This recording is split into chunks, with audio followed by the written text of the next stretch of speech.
They met online, just like millions of people do every day.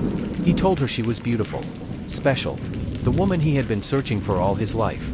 And for 22-year-old Amina, a shy, small-town girl from Nigeria, those words were a lifeline. But this was no love story.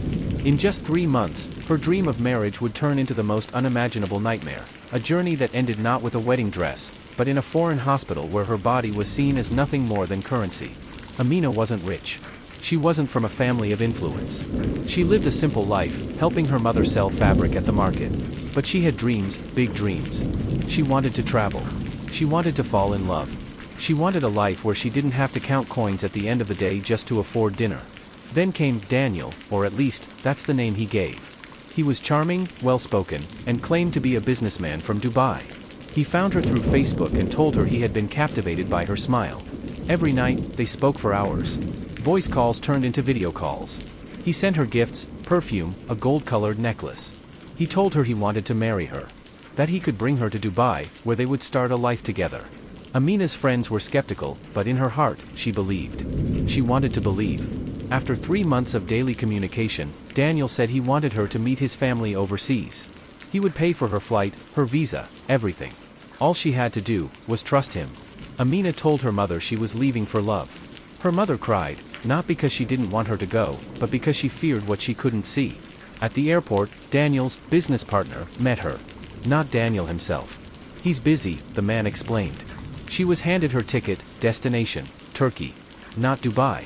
Daniel assured her over the phone it was just a stopover, and that his family was waiting there. That would be the last call she would ever have with him. In Istanbul, she was taken to a small apartment with 3 other young women. All of them had similar stories, promised love, promised marriage, promised work. The truth began to sink in, Daniel was not who he said he was. And she wasn't here for a wedding.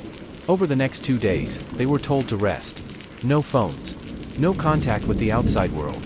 And then came the medical checkup. The clinic was dimly lit, the air cold. She was told it was routine before meeting Daniel's family. But the questions were strange. Doctors spoke in a language she couldn't understand. Blood was drawn. She was given forms to sign that she couldn't read. Hours later, a nurse whispered in broken English, "They take organs." Amina's stomach dropped. She had heard stories like this on the news, but she never imagined she'd be living one.